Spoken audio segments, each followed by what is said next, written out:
আসসালামু আলাইকুম। Professor doctor Nasiruddin কাজল। এখন কথা বলবো কি কি খাবার খেলে আমরা প্রোস্টেট ক্যান্সার প্রতিরোধ করতে পারি। এখন শুধুমাত্র খাবারের অভ্যাসগুলো বলবো, যেগুলো পালন করলে প্রোস্টেট ক্যান্সার হওয়ার সম্ভাবনা কমে যাবে। একদমই তো হবে না, হওয়ার সম্ভাবনা কমে যাবে। এর মধ্যে কিছু খাবার যেমন গ্রিন টি যারা খান তাদের প্রোস্টেট ক্যান্সার হওয়ার সম্ভাবনা অনেক কম থাকে।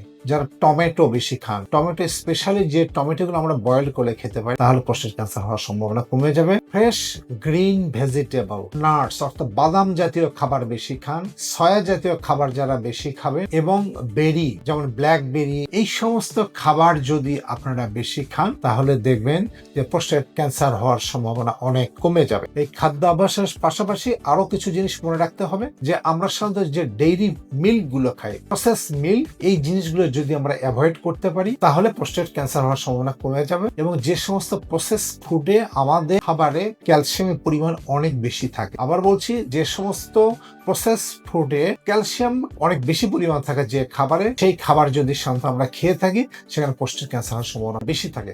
সো আমাদের ওই সমস্ত খাবার বাদ দিতে হবে যে সমস্ত খাবারে ক্যালসিয়াম অনেক বেশি থাকে। সো যে সমস্ত খাবারের কথা বললাম, যেমন আমাদের দেশে কমন যেগুলো tomato, green tea, fresh vegetable, বাদাম, এই সমস্ত খাবার যদি আমরা রেগুলার খেতে পারি তাহলে প্রোস্টেট ক্যান্সার হওয়ার সম্ভাবনা হাত থেকে আমরা বাঁচতে পারি। ধন্যবাদ।